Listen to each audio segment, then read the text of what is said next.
that no U.S. team had ever come close to winning destinations in its history, which began in 1947. That all changed when a team of doggedly determined and steadfastly stubborn American riders, all teammates riding Honda, arrived at the famed sandy track in Lommel, Belgium in 1981. No one could have predicted that these four men were about to change the sport of motocross forever. Now, before we begin this afternoon's presentation, special thanks must be made to the entire DOCO family, to DOCO staff members, RacerX Magazine, and especially to Henny Ray Abrams for the amazing photos used on the background and posters, Davey Coombs and Andrew Fredrickson. Thank you to Austin Steele for the wonderful poster design, and to JT Racing legend Rita Gregory for purchasing a case of wine. And you know we wouldn't be here without the heroic riders of our 1981 Motocross to Nations team of Danny LaPorte, Donnie Hansen, Chuck Sun, Johnny O'Mara, and U.S. team manager Roger DeCoster, and Honda's team manager Dave Arnold. Let's give a round of applause.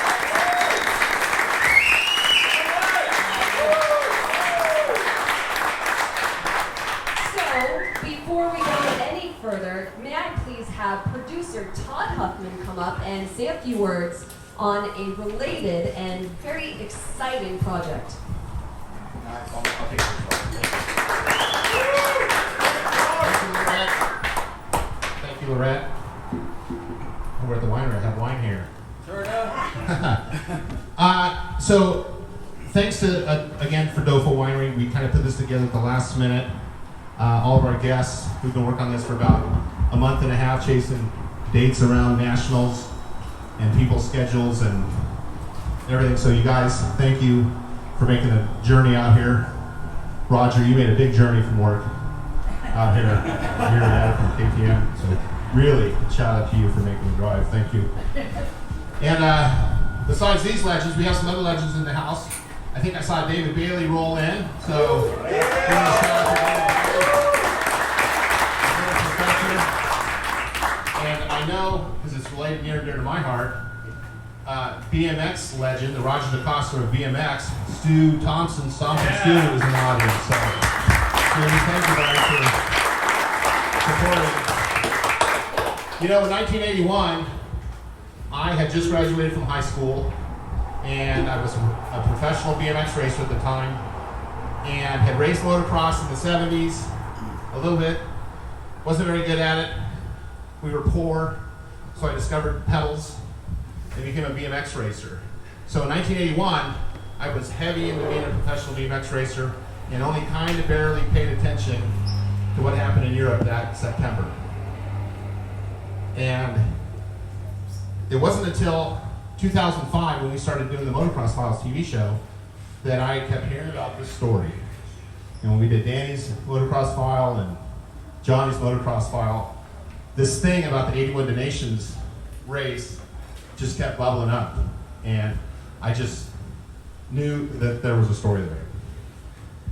And, you know, that event, I've learned since doing a lot of motocross stories, was part of the beginning of this dominance of American motocross internationally that I like to think started with Marty Moats winning both motos at the famed Carlsbad USGP in 1980. Denise, fine gentleman, won the Nations in 81. Then Brad Lackey ended his 10-year quest to become America's first world champion on the 500 bike. Danny LaPorte, 2 weeks later, becomes the first world champion on the 250 bike. And at the Nations that year, Danny Chandler, Magoo, won all 4 motos at the trophy and the Motocross of the Nations. So this little chunk of 3 years was a big deal for American motocross. So I'd like to give a shout out and a round of applause for all those guys I mentioned as well.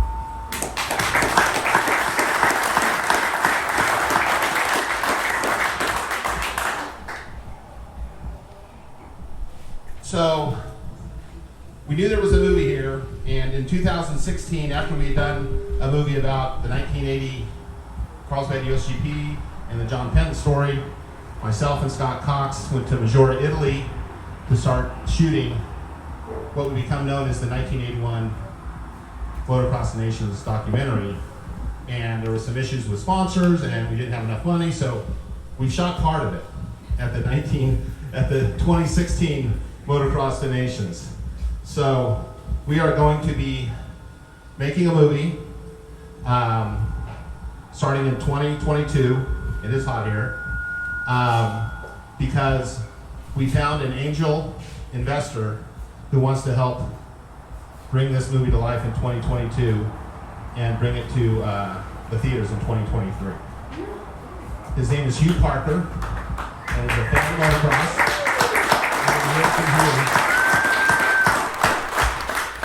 So this movie, we hope, it's going to cost about $600,000. We're going to be able to have other investors involved in the project and sponsors. We hope we're going to build 4 replica works Honda motorcycles that Dave Arnold is going to help us with to use for reenactments.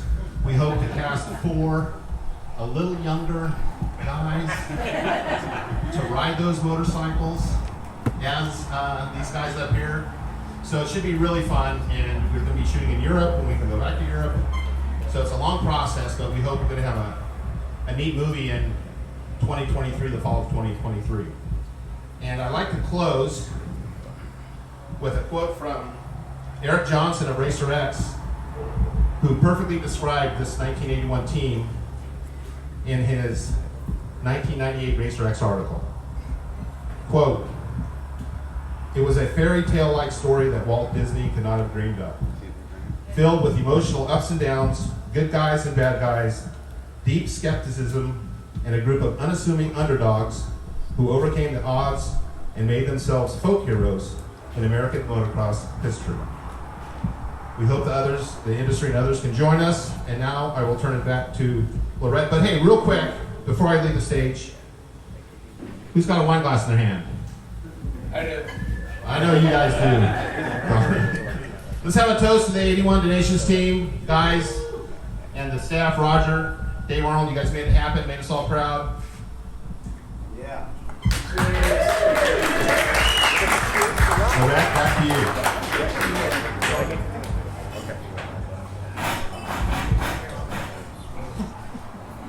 I'll take this.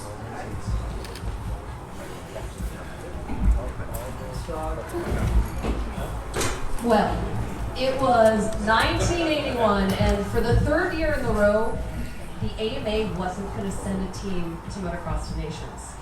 There's a couple of things that were happening. The American effort had never produced a win. It seemed disorganized, and there was generally a lack of enthusiasm in regards to competing on European soil. But Dick Miller of Motocross Action wasn't going to let another year slip by, and he and Larry Myers, who worked for John Penton at the time, contacted Belgian rider Roger DeCoster, who had just retired and closed the chapter after securing 5 world championships, a record 36 500cc Grand Prix victories, and 10 Trophy Donation wins in a row, I might add, and 6 Motocross Donations for 16 wins in total. He is the rider with the most combined victories ever. Dick and Larry contacted Roger DeCoster.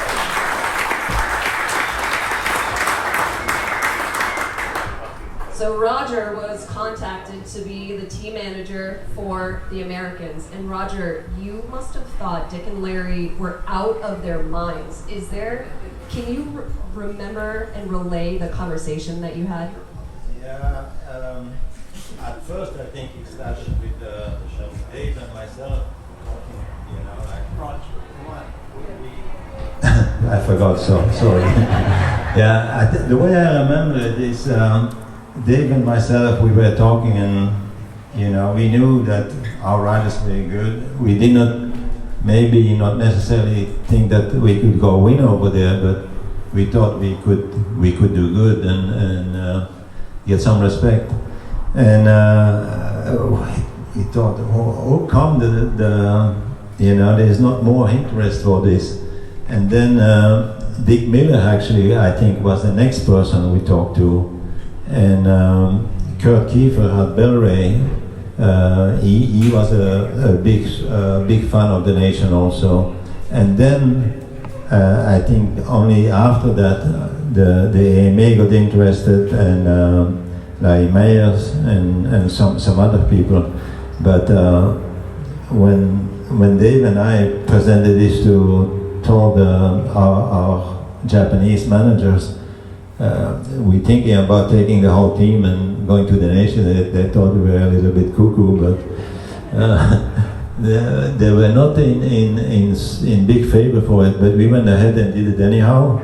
And then when we came back after winning, of course, then we were big heroes, and Honda did use it a lot in their advertising campaigns and so on, and yeah, then the rest is history. Well, I want to get right back to that, but is there anybody that has a Jeep out here that has a Huntington Beach HB Jeep? Does that sound familiar? Is that, Donnie, is that you? No, Johnny, no. License plate 7CWA066. It's going to be towed. We're gonna lock him in. Lock him in, yeah. You're gonna be put in the winery. I know, there could be worse places to be locked into.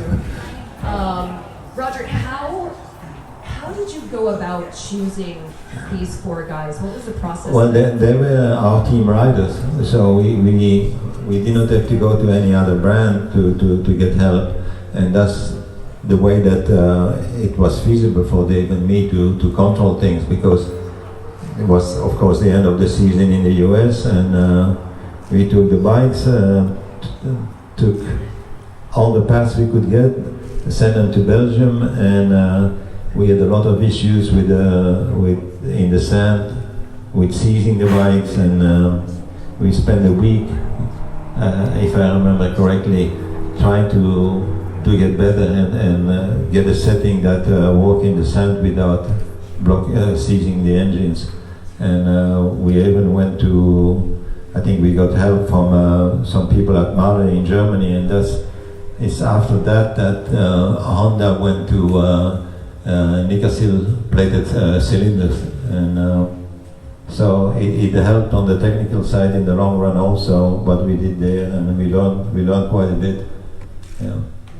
And Dave Arnold, you were Roger's mechanic his last year in racing. You stepped up to Honda race team manager, and for you have said that 1981 was a building year for Honda and especially for the riders. So what were your expectations going into Lommel? Should be. To be perfectly honest, I was Roger's mechanic in Europe in 1980, and I had never seen some of these European guys that were good in the sand, you know, Romans, and there was guys like that, and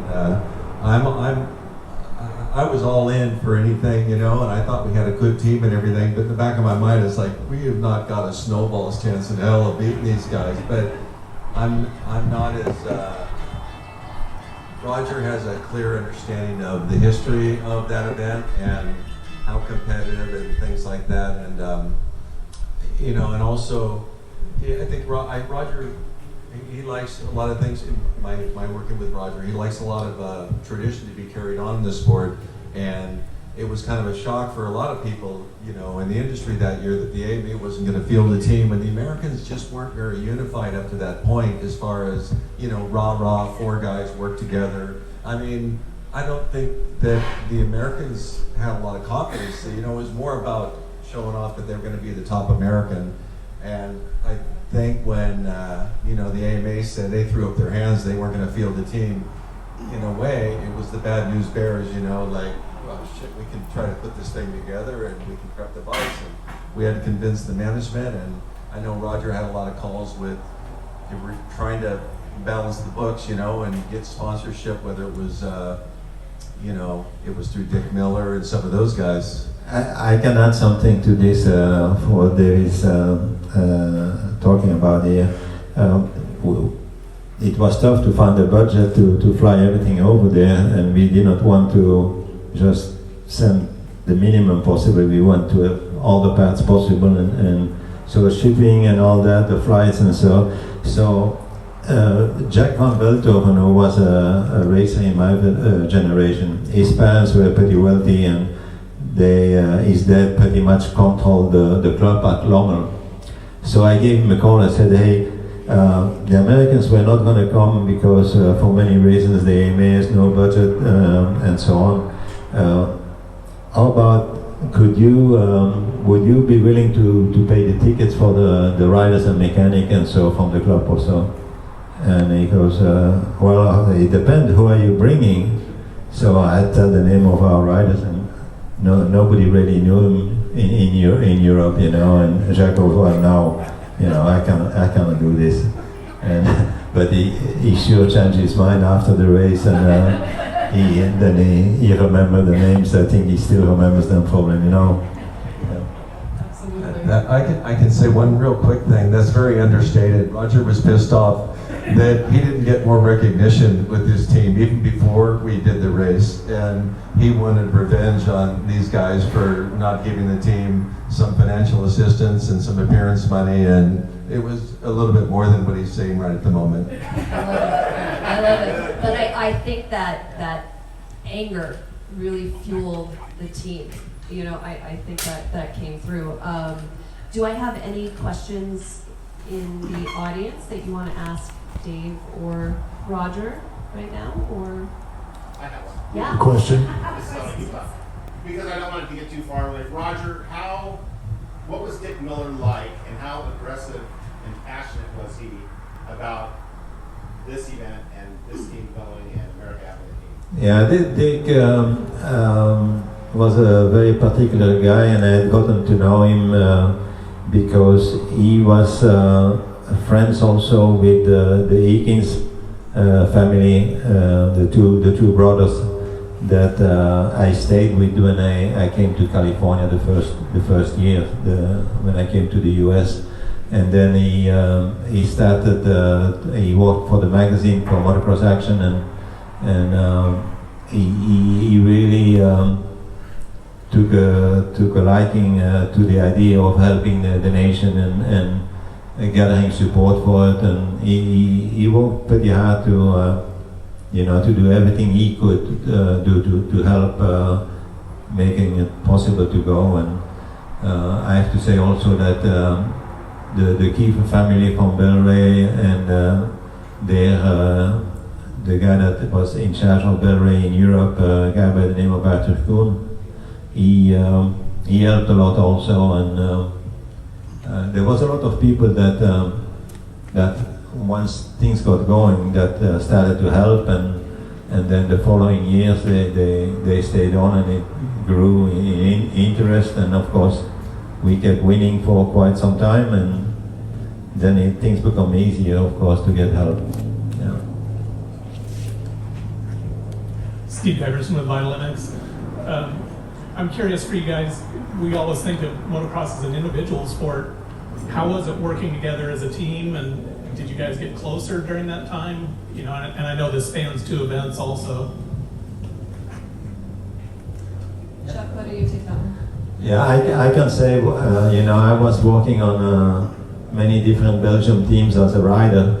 I never managed any other team, but as a rider, I felt that knowing how we were as a team for Belgium, although we were a good team, I feel that the American teams, although they were very competitive riders with each other in their national championships, they did outstanding as a team and really worked as a team. And that's been hard to duplicate over the years. In recent years, it's been much tougher. Of course, there's more.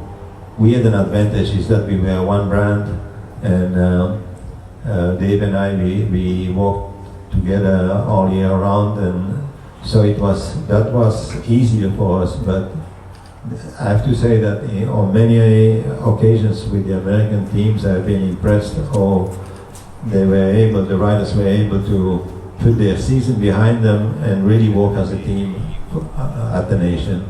That's been one of our best qualities, I feel. And that's exactly right. was saying. As a team, we worked in the off season as a team and did what we had to do to come out the fight to do the best we can on the opening season. And so going into Dis Nations, you know, everyone as strong as they feel is going to do the best they can, and hopefully, you know, everyone's hoping for the same from the rest of the team to finish out the score at the end of the day. And it worked out good for us. But you know, again, as a team, we worked hard on the off season to get ready for the race season. And September is at the end of the season, and we still kept fighting to do what we had to do. You know, I'll make a note of that. What's kind of interesting is like these days, a lot of the pits will park by brand. So even today, Yamaha will be on the other side, so the teams aren't together, where it was kind of an unknown, unexpected benefit that we're all with Honda. So the synergies just absolutely clicked together because we're all buds and hanging out, and it definitely fueled the fire. It was really good momentum. Yeah, that's true. We all train, we go run, I remember just, for example, in Belgium, I know there's a little park by the hotel, and all of us running together. It was fun, you know, because generally, like during, like Donnie was saying earlier, during the normal season, everyone's kind of doing their own thing, but when we all came together, we got to, you know, train together, we all kind of went running in parks together, we ate together, and it was really the first time actually I've been on a team. You know, Played hockey sack together, right? Hockey sack, whatever it was. We were together, we were training together, we went practicing at all the tracks at Zolder, we trained together, we did everything together, so it was really the first time actually it was kind of a team atmosphere. We knew we all had the same thing in goal, is to, you know, try to make as many points as we could. Tease together. And it was just really funny. I wanted to tell a story, and it was, I always tell the story, and I think maybe some of you have heard it before, but you know, when we were out at Zolder, I think where we were practicing, there's a flat area there by the, you know, the bump, everything in Belgium is bumps in that part of the neighborhood. But I think Roger Dave said, someone's got to go do a 45-minute moto on these bikes. We got to figure out even if these things will fit each other, right? So this is the genius of Roger and Dave experience. You know, we rode an American on tracks on 250s. They just weren't quite the same. Deep sand and Lommel is so deep. You shift first gear, second gear, or third gear, and you're not going anywhere. You're waiting for the bike to take off. Hello? Can you hear me? So the sand's super deep, and so Roger said, you know, someone's got to do a 45-minute moto to see if we can even go the distance on these American bikes. And I know I did a moto. I don't know if one of you guys can remember this or not. We went out and literally, I think about 37 minutes, we ran out of gas. I'll never forget that, you know. So we wouldn't even have Was that finished. was that the Supercross tank or the outdoor tank? That was whatever tank our bikes had them on. I think they were the normal national tanks. But anyway, it's just a little thing. I just remembered I had to throw that in. But it was just an experience. And it's really kind of funny going back to with Roger being Belgium, you know, so he had this competitive spirit now to go, you know. So it really, all this stuff, we would never even gotten down the first moto. We would have all been out of gas at that point. So we had to borrow tanks, 500 tanks, from, I don't know where you found them all, from all there, 500s or maybe from Germany. I don't know where you got them, but we had to put the big tanks on, so anyway, we would never even been here talking about this right now back then. And so that was a great time. Well, Danny and I and some of the guys had a chance to go to Italy in the Transfergala race, and we shared stories. And Eric Gabors, another world champion rider, was there telling stories, and he was on the Belgian team, I think, that year. Eric, later on, but Eric was there, and he said, the reason the Americans did well is, in his words, was because of Supercross. You know, we became more aggressive, and we stayed aggressive for the 40 minutes. So that's his explanation of why it happened. You know, because we had that drive to get into the next turn. And then lo and behold, Nowadays, it's almost because of Supercross that we're not doing as well, because it's become so specialized. So it's kind of ironic, the differences over time. And cheers to Eric Gabor, who's no longer with us, but good man and fan of Motocross to Nations. Well, I think that was an excellent segue to bring us to Moto number 1. So here the guys are, the team is here. Moto number 1 in Lowell, and it's Johnny O'Mara that grabs a whole shot. Danny LaPorte, Donnie Hansen, and Chuck's son were all right in the mix. And Johnny O took second. So Danny was in third and Donnie was in fourth, and with a very valiant effort, Chuck's son unfortunately had to battle through a blown shock and finished 8th. But Chuck, how do you even describe how much heart went into that battle against a blown shock in that really deep, wet sand? Well, the Honda was so light that it worked extremely well. And I don't remember all the details, honestly. I was battling another issue with a shredded ankle. As a matter of fact, it took place at Washougal. It ended my 500 series between Brock and I. Shredded up my ankle. Within a couple weeks after that happened, I got a call from Dave Arnold. And Dave says, hey, we're going to send an all Honda only team. Are you going to be ready? And Dave, I lied. And I told you I was going to be ready. But when you're young and you're optimistic, you think you will. And I really was, for the most part, because Jeff Spencer could tape those ankles up like a cast. He'd tape that thing up. I couldn't even move my foot, but it worked great. And, being the supporting staff, well inside the top 10, you churn laps and laps. I lived in Lowell 2 years earlier. I knew the sand, and I just really wanted to keep it upright. Right, amazing. And Johnny, finishing second, that checkered flag drops. What are the emotions like? Not only are you top American, but I would imagine that you guys just shocked the heck out of everybody. I've been thinking about this this week, about the memory of that race, and I do remember when you said I whole shotted. I might have whole shotted both motos, and led it for a while. But Andre Verlin's was local there. It's probably the best sand rider, probably like Erling's these days. So I wasn't able to hold him back very long. But yeah, I remember, being obviously, I was just a teenager, not a lot of pressure on me, and even though we were the B team, I was just having fun, and I knew I was prepared. I was already won in 1980 the Mid-Ohio Grand Prix, so I knew some of the the names, and I've always done my research, so I knew all the names in Europe that I was racing with. It's just the fact that I was with the 125 guys like Harry Everts and all them, so. I was just pumped, my teammates were right behind me right there, so I think definitely that set the tone for the day, for that 2 weeks in all reality, because we backed it up in the second moto and shocked the world. Yeah, absolutely. And Donnie, at that point, did it feel like a turning point? Oh, absolutely. Johnny, Let's do both. Go ahead. I haven't heard from you for a few minutes, Donnie, so let's go. I felt like it was a turning point. We're just going out there and with no pressure to speak of, just go out there and do the best we can against the best in the world. And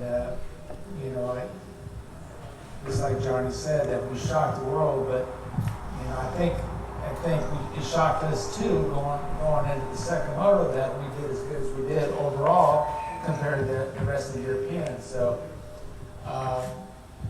second moto comes up, and we've been working all year and stuff, and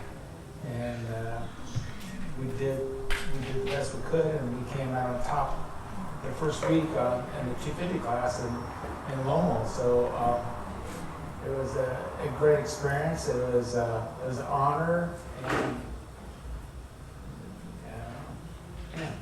And Danny, I read a lot that people were saying it must have been a fluke.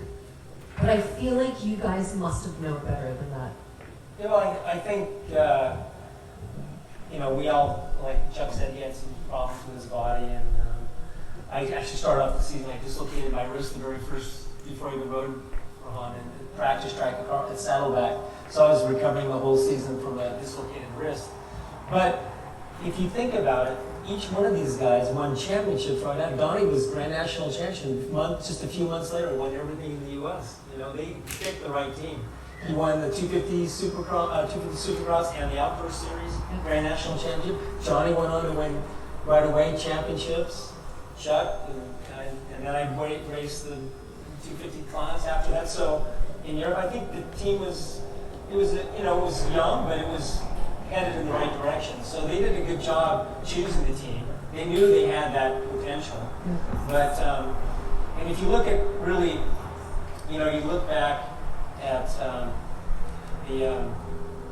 for sure, I'm kind of losing my thought there, but I think that everybody was kind of on track, you know, getting back, whether they were hurt or whatever, to come back and do some serious damage for the next year. So, I gotta say, the experience I had after the first moto, when we went back to the pits and everybody did the tabulation and it set in and it realized what had happened.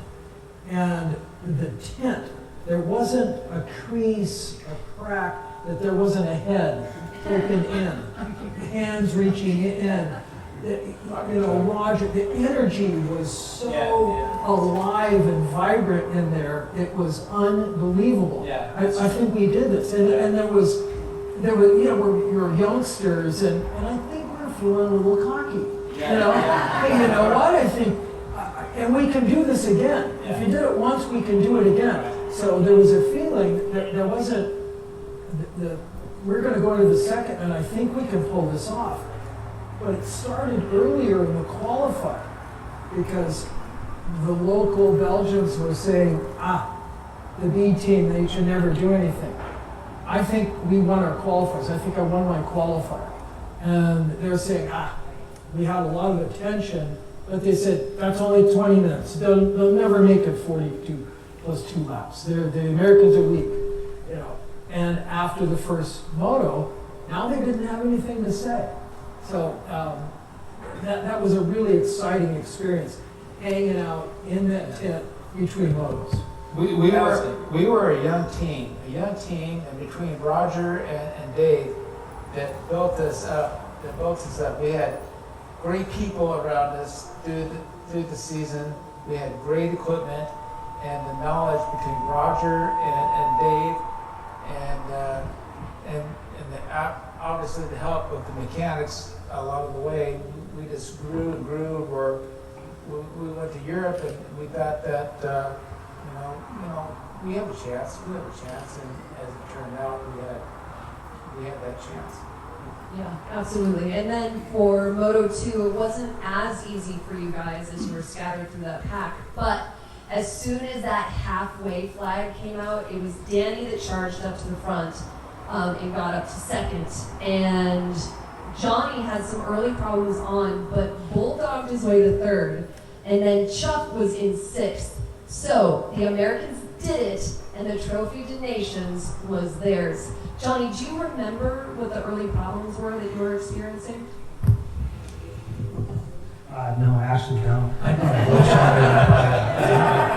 I really didn't know that, but good to hear that I got hurt. No problems. Awesome. Every lap is drawn at Lummel. It doesn't matter what. There's not a lap that's easy at Lummel. Yeah, and Danny, so there's 20,000 plus fans that are screaming, not to mention that internal noise. It must have been deafening. How did you just decide in the moment that you were going to put your head down and charge? Got up to second. I don't know. I think I probably, I don't know. I just, you're out riding kind of your own race. The track is big. It's not a narrow track. It's twice as wide, I think, as this room. In the narrowest place, it's a pretty big track. Yeah. So it's you can get lost on the track almost. So you know, you're just focused on your lines, and you're not really thinking about, you know, what you just keep doing your. And actually, keep pushing, and you know, you see these guys that you read about, like you're talking about sand riders like Romans, and you know, Romans obviously he had a little bit of distance, but you know, it's just, I think it just came natural, and we just kept pushing, and we went all to the end. You know, having a signboard every lap where you're at, so you know, you always know where you're at, and but the feeling of it when you crossed the line was intense. That's when I remember more than anything. Is that after we all passed, we all knew what we had done. It was really crazy because, you know, all the other championships I'd been involved in and things, there was really nothing like that feeling, you know. To see the look on these two guys' faces made it, I mean, it was so, it made my life really. It was a huge point in my life to do that, because there's nothing that matches this. Don't you think that, you guys, that all the problems we had with the bikes during the week leading up to the race, we had to spend so much time on the track solving problems and all that. I think at the end it worked to our advantage, and it gave us probably extra time on the sand that we would not have taken if everything went perfect during the practice. I always like to have time on the bike, and we lived on that bike virtually every day, and we were in good enough shape that we could handle it. So we're very comfortable on the bike, you know, throughout the entire race. And in that second moto, there was like somebody around me the whole time. I think I was battling with Harry. Harry Evans was in that race. Yeah, and he was a Suzuki rider. But he had weird bar position, so. Hey, but you know, yeah, I was just thinking about, but what Roger said is, you know, I have to say, we were talking about what Roger just mentioned, and it's true. I think we worked harder than anybody else on the bikes that week. For sure that week. Yeah, and so that pays off. I mean, you know, it's just, you know, what, and and Roger's, I don't know if Roger never misses anything on the bike, whether it be the front, just everything, the engine, the motor, the suspension, the steering, the whole thing. So we worked extra hard on the bikes. Yeah, Dave and I, we were so worried that the thing was going to seize in the race and all that. But, yeah. Literally, you know, you have to, it's amazing those little two-stroke engines, 250. You just literally wrap all the way to the stop and just that for 45 minutes keep it pinned. I can't believe they survived. Yeah, I don't think the four-stroke would survive these days. But they do. I mean, they're racing the world championship in London still, but that was 40 years ago. But Dave, a lot of people come up because I rode a water-cooled bike at Anaheim the year before, but they didn't bring the water-cooled bike out. We went back to the air-cooled bike. Did you remember the thought process with that? Yeah, the thought process was that these guys didn't want to ride the water-cooled bikes. They felt heavy, and the ergonomics were screwed up, and of course they were better in the sand, and of course they didn't detonate. They were powerful, but they didn't like the way they felt. So we kept air-cooled bikes, kind of against Japan's will. We kept, no, we got to have air. People, they were afraid of the water hoses blowing off and getting burned. So there's a lot to say about lightweight air-cooled two-stroke. We all should go back to that. There's one more thing, and you know, sand is a really unique situation, not only for the bikes and you know the temperature of the bike and all that kind of stuff, the carburation, but also the technique to ride on the sand. And being that I witnessed some of these guys in Europe, you know, like I have a lot of respect for Romans and those top guys. I've not seen really that in America, except, you know, I thought back at this race quite a few times, and like this team, even though they were somewhat rookie, except for Chuck coming off of a national championship in 1980, but Danny lived in Yucca Valley, for God's sake. You know, he had the roughest sand tracks anywhere in Southern California, and these two guys rode in Indian Dunes every weekend, and maybe they weren't international tracks, but they had quite a lot of time on sand. So I think that also played in our favor. The Dunes sand wash. Yeah. Well, as Roger was calculating the points and really concentrating. I think someone has a story about a very infamous moment. Do you? Yeah. It's on. There it is. Roger, and it's a two-part question, maybe for Dave too, but the Belgian fans are very enthusiastic and they're very patriotic.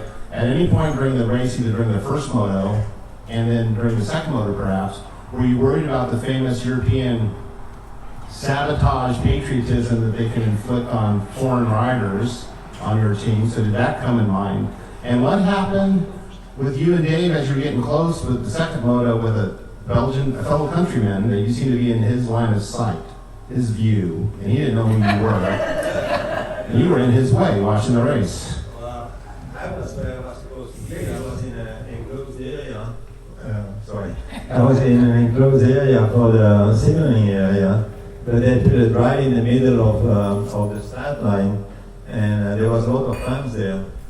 And this one guy, I'm trying to put on the points, and this guy keeps pulling me back. Hey, get out of my way!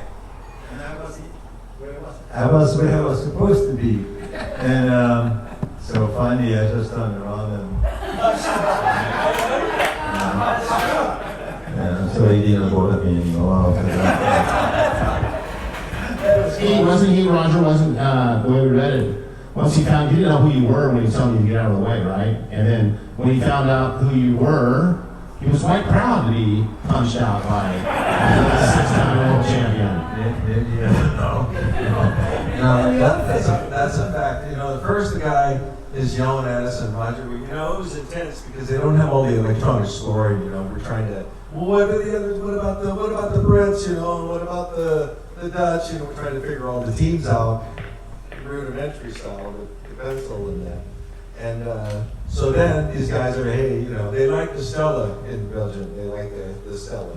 So they had a few of them already. They were behind us and yelling at us. And so Roger was like trying to get down. We were trying to get out of their way.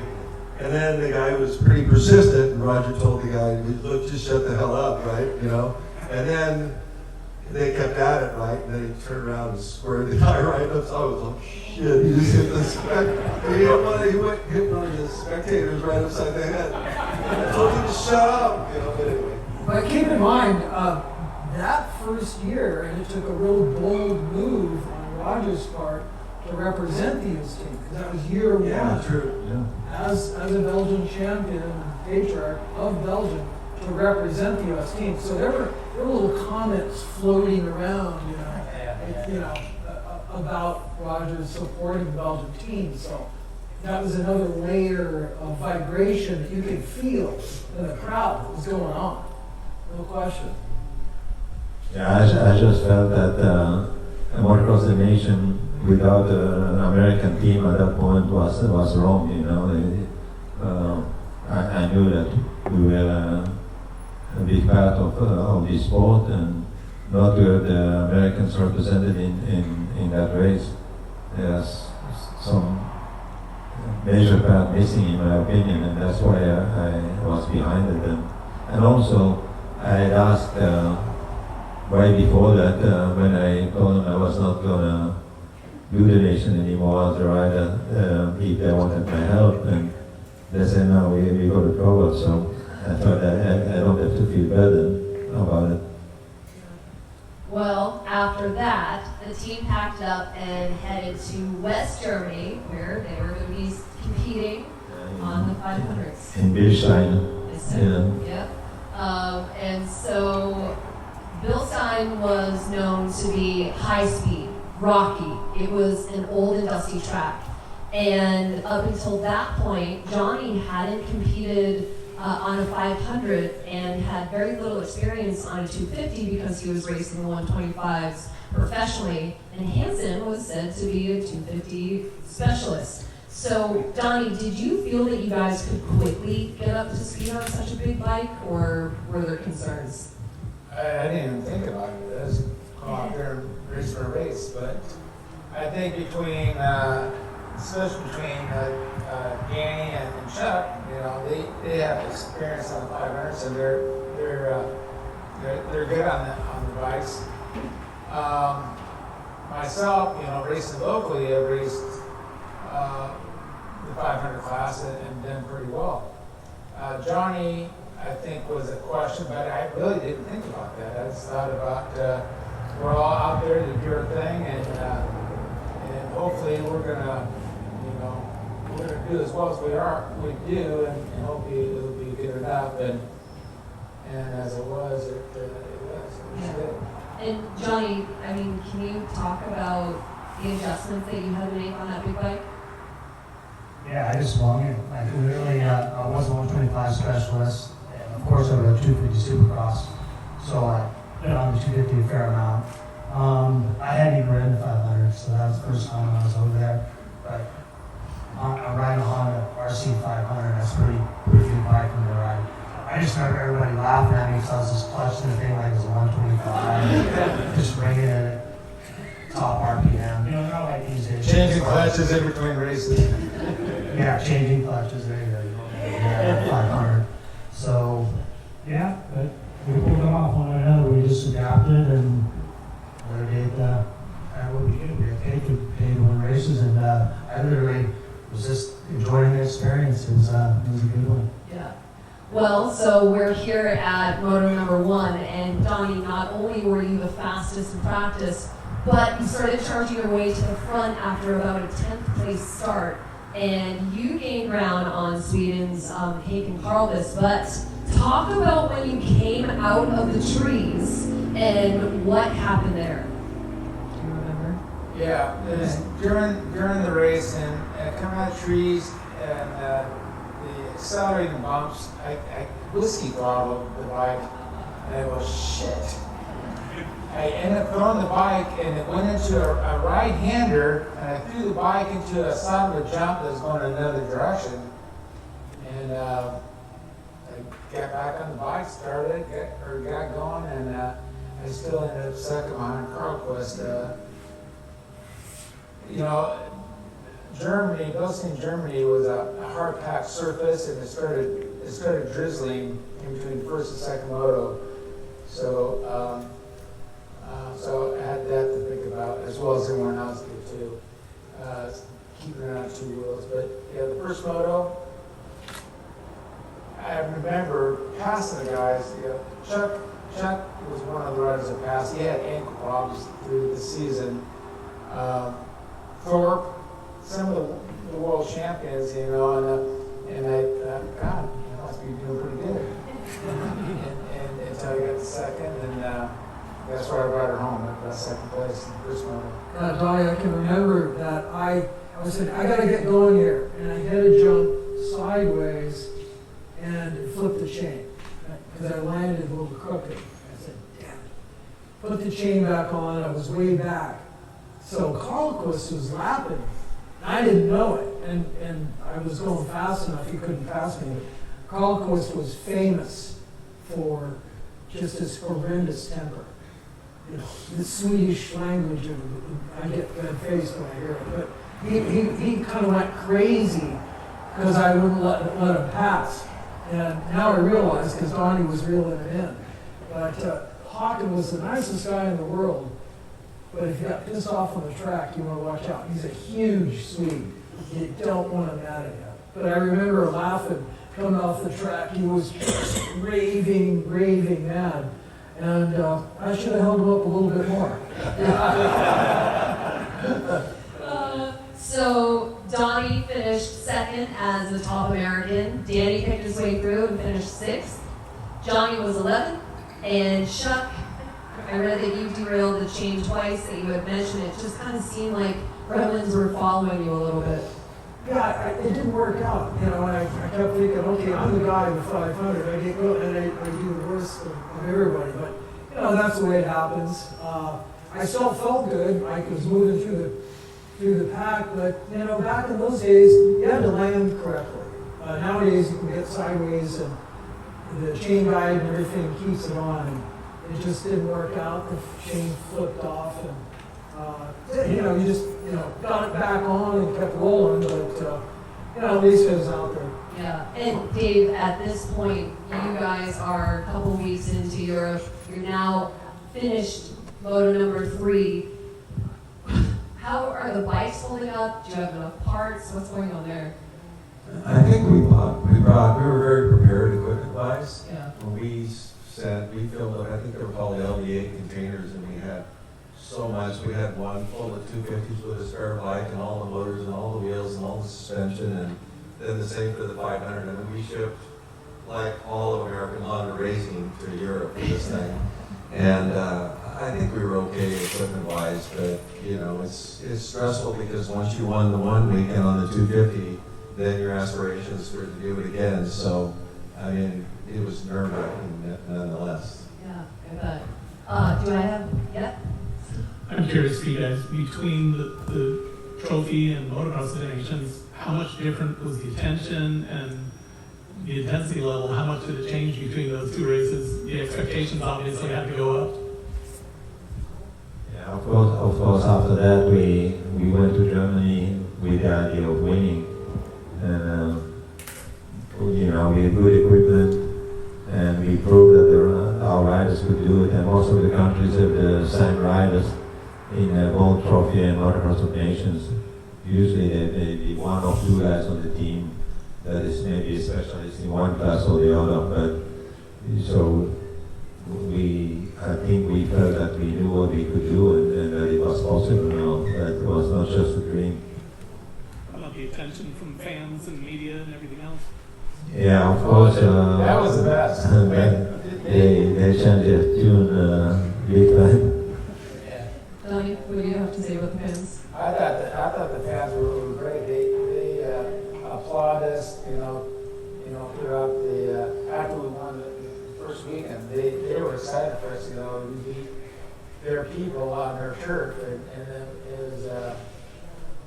it was really exciting. Yeah. Well, so, Todd? Yeah, I'll just talk about it. Good. After the first moto, Roger and Dave, you guys and the team, you guys are 1 point down from the Brits, Granois and Dave Arnold and all those guys. What's the conversation in the pits in the tent before Moto 2 once you guys? You're 1 point down. I wasn't there. Roger's a strategy guy. I don't remember exactly, but I think what we talked about is not to overdo it, try to be consistent and not mess up, and that we didn't have to win the race. We just have to get good results and especially improve our weakest result, because you can drop one of the heats. So we were really concentrating on that. Yeah, there was 4 riders on the team, and each team around the world, and the worst was dropped, so we took the best 3 of each team for the overall. But there was an onus that hung over the pits between races that dwarfed everything, and that was the rain.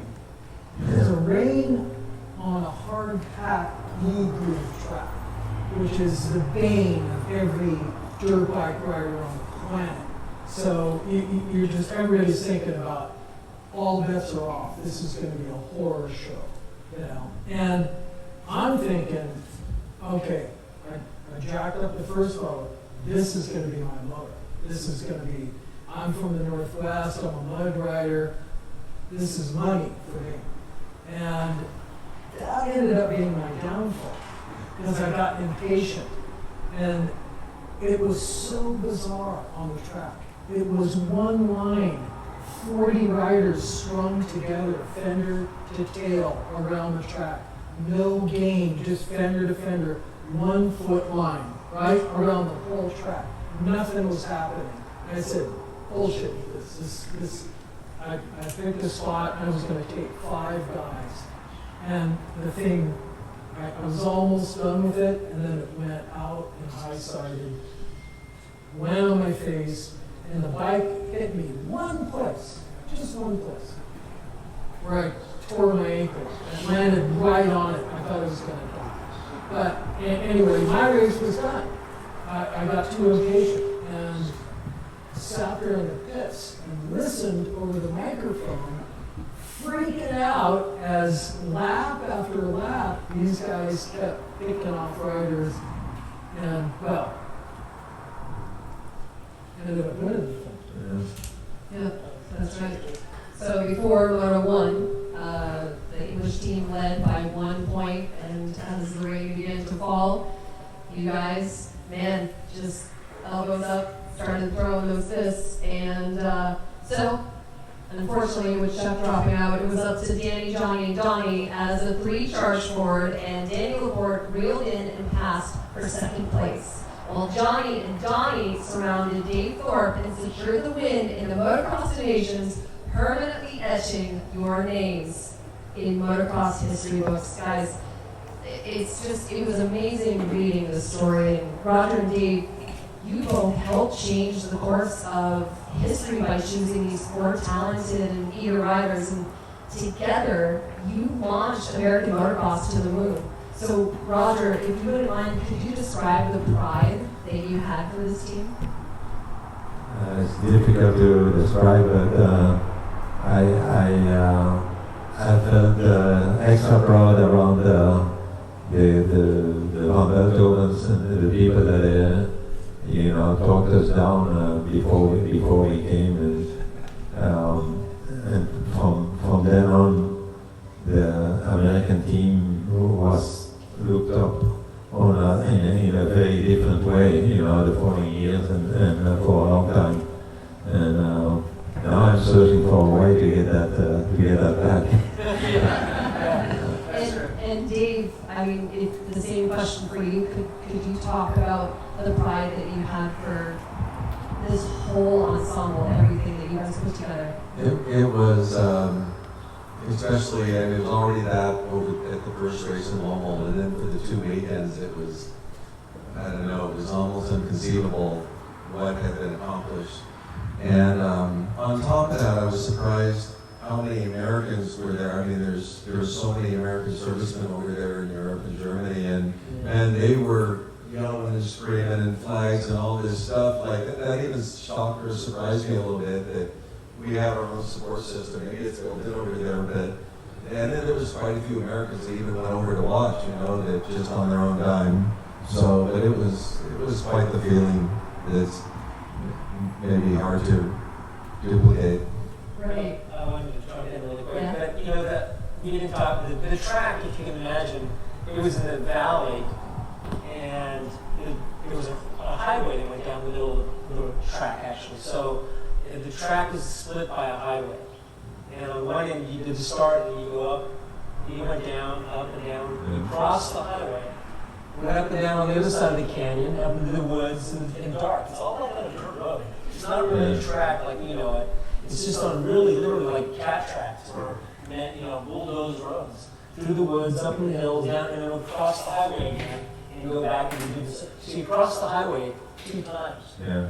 And I remember Roger was really worried always, when you guys cross the highway, make the bike light because you're going to cut because it gets cupped out. From the guys, the bikes hit the cross, it's a big hole, right? So you know what happens, you hit it flat tires. So he was always concerned about that. I don't know if you guys remember that. Just make sure you go across and kind of bunny hop as you go across the concrete. But it was, and then, so you add that on, so it's concrete, it's pavement, and like Chuck was saying, it's wet, it's raining, you can't see anything, your goggles are foggy, you're literally riding in the rain with, the rain coming down. It's really an impressive feeling, conditions. Yeah, for us especially, because we're used to, we ride our nationals during the summer generally, and we don't have concrete, hard, and that type of track, except Carlsbad, we had, but it never rained in Carlsbad when we were into the summer. But that was, it was amazing, and what Dave said about the Americans, I know I remember, it was just amazing, all the Americans over there, there must have been thousands of them. Yeah, that was really. Wow. And Johnny, is there a moment or is there a story that sticks out in your mind over these 2 weeks that you could share with us? Well, these guys are here, so I didn't even remember mainly.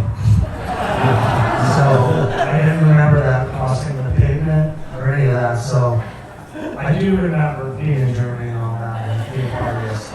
I wasn't that out of it. It's just amazing that, like you said earlier, it's 40 years ago, and I know for myself, just being so young, I had no idea that it would be talked about today, and we started that ministry. So, you know, I just know that how I went about it, sure it was a team effort, but I was just a naive young kid, just doing what I do on motorcycles, and I loved racing, I loved riding, and it was an honor to be on the team with these guys, with Roger and Dave, and it's an honor to be here today to talk about it, so thank you. Yeah, and Donnie, same question for you. Is there a story or a moment that we haven't touched upon that you'd like to share that's appropriate? I know Donnie from time. Thank you. We'll circle back. I think there's another group of guys that deserve thanks for our win is our mechanics with Cliff White on top and Jim Feld. Very Kripa. Yeah, Kripa also, and who was our fourth guy? Chris Haynes. Yeah. Chris Haynes was able to show off his sometime also. Sit out. But I remember just a little story. Every day we ate together down in the hotel there. And what was the name of the hotel in downtown? In Crest. The Crest Hotel. Crest in Antwerp. Antwerp, yeah. And every day. Blue light district? No. No? It was blue. You may be up for that. So we had a stack of crepes every day like this. Yeah, it was amazing. Remember eating crepes every day? That was our go-to food. They have the best crepes in Belgium. I recommend if you're in Belgium eating the crepes because it's actually great. It was fun. You know, we always get together in the morning as a team. We talked about everything. We were training together. It was just a great experience. We'll never forget it. And I'd say we kind of broke the ice, really, for all those years. Yeah. Without you guys putting this whole thing together and going in. Before we went, everyone was scattered. You had Kawasaki that went as a team, and then Yamaha had a guy, and so it was always kind of split up. But as going as a team, it really made the difference. And then after many years, obviously, you guys dominated and Honda did, and everyone had a shot at it more than one time to go at it again. So yeah, it was thanks to Honda and these guys that we were able, and it was amazing that we won so many years. And I think that really gave America the momentum, Well, I was excited to be invited back. I raced on a fluke. I was on the 79 Donations team. I was racing in Europe. I think Lackey or Stanton got hurt, so they said, could you send Sun down? I'd been on the podium in the 250. And I was second behind Nicola, one of the Motos. And with Rick Brigette broke his collarbone the first lap, I mean, we could have won it that year. So I was kind of ready for some revenge. So I was very grateful to have another chance at it. But when I was over there in 79, I met a Belgian girl that I dated, Ellie DuPont. Anyway, do you remember Ellie? She came to dinner with us and stuff. So after the race, she was a good girl, long skirt, she wore the curtains, and she came out to the race and hung out. And afterwards, I was talking to Harry. Harry was always a super cool guy, still to this day, loved him. And we're chatting it up, and Romans comes by and blurts something out in Flemish, and Ellie, sucks the air out of her breath, and oh, that sounds like something that wasn't too good. And Harry goes, oh, it's not so nice, not so nice. Don't worry about it. I said, what did he say? And I pushed him, and I can't repeat it here, but I gave props. I don't blame him. it was something to the effect, apparently you'd rather be with the Americans than the Belgians. And I said, yeah, apparently so. Anyway, it was fun, and part of that is the patriotism of the different countries, which makes the nations so rich. You have all the different countries, and they all are tied together with one enthusiasm, and that's motocross from their each respective country. So there's a really rich sense of the event that never goes away. And for that reason, I hope we can always find a way to get back into the race, into the game that's happening today, and overcome the problems that we have. And this question is for whoever wants to take it. Throughout the beginning, before you guys even got to Belgium, there was a lot of talk about this being the B team. You unquestionably squashed that. So that redemption there must have felt really good. Oh, it's money. Yeah. I heard it. They love to say that stuff over there. They're not shy about sharing their feeling. I don't know why you guys come. It's silly. They didn't even want to accept the entry really initially. The B team and all the talk. I think it's a really big part of the story. Props to the kids on the team. But I think that goes to show. An 18, 19-year-old, there's no worries on their shoulder, and they just uncork it. It's so very American. The two young guys on the team kind of almost carried it. So it was a good balance of experience and youth. There's 3 years difference between Donnie and Johnny and us, but back then it was a big difference. So there was youthful exuberance and some experience that it brought together to win. It was a great experience for me, and I'm glad we were recognized as the B team that overcome that. And seeing Roger being ridiculed a little bit, and it brought the world closer. Anyone? Yeah. Well, yeah. There's no expectations, it makes it a little bit easier. I was just going to mention that I think it's when you went back to the 18 comment, that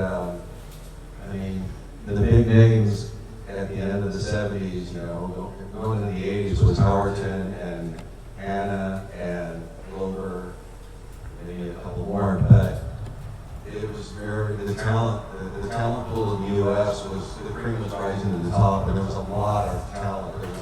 These guys were just coming into their own, but it wasn't even, there was a couple between these guys that didn't even make the following year in 82, and then Europe, they barely got used to these guys beating them, but now they became more household names, and now you had a completely different group of people, and we even worked on that. And I'm not taking anything away from the accomplishment here, but the Americans were getting really good around that point in time, kind of coming into their own. Well, that was because I think of it's Supercross, right? Supercross and motocross versus Europe was motocross. Racing more during the season and more technical and stuff, and how we grew being a more technical rider, we could overcome, the guys over there in Europe. Yeah, I think that Supercross, that in there now, later on all the Europeans are racing Supercross, the World racing. But that little Supercross for us, it did help us, you had better skills to start a little quicker. You're really focused on starting, you're quick out of the turns, jumping, so you really have to be on it right from the start. You can't hesitate, you gotta go for it. In the outdoor motocross, you got 45 minutes, even if you're 8th place, you can still win. It's not a big deal. So, it's still a big deal, it depends who's in front of you. But, it's not the end of the day, So, the focus, I think that really helped the Americans, is being able to come out of the turn, get up on top of the bumps right away, get good starts, and get out and have them position yourself. So, that's really helped American motocross, us Americans at that time. And it helps us in the outdoor. And then later on, like you guys were talking earlier, is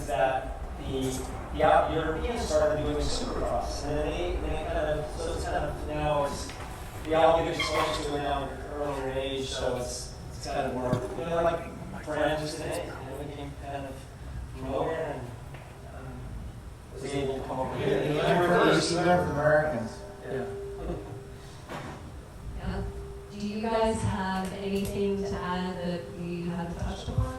I was going to forget him. Think about that for a second, and then I'll take Todd's question.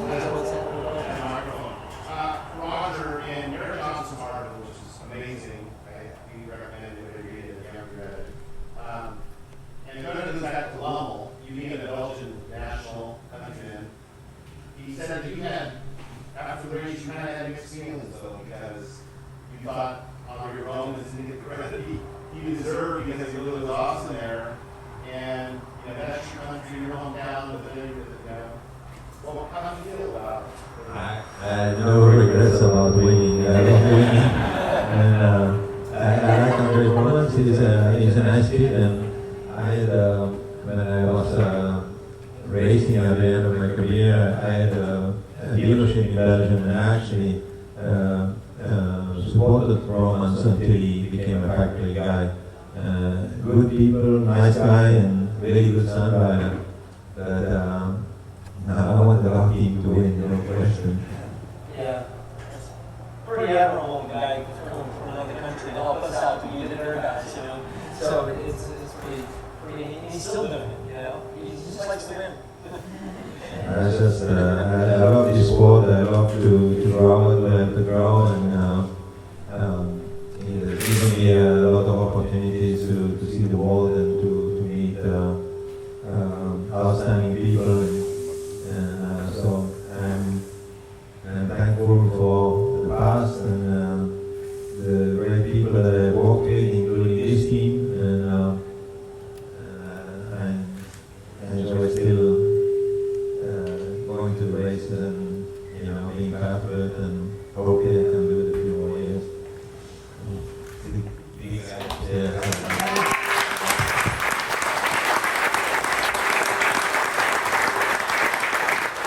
And just in case folks don't know all of your resumes, Danny signed with Yamaha Europe factory team and won the 1982 250cc World Championship as a GP rookie after 1981 Northwest Nations team. Donnie Hansen went on to take the 1982 250 Supercross and Outdoor National Championship. Johnny O'Mara was the 1983 AMA 125 champion and 1984 250 Supercross champ, and rode with the Motocross Nations team in 82, 84, and 86.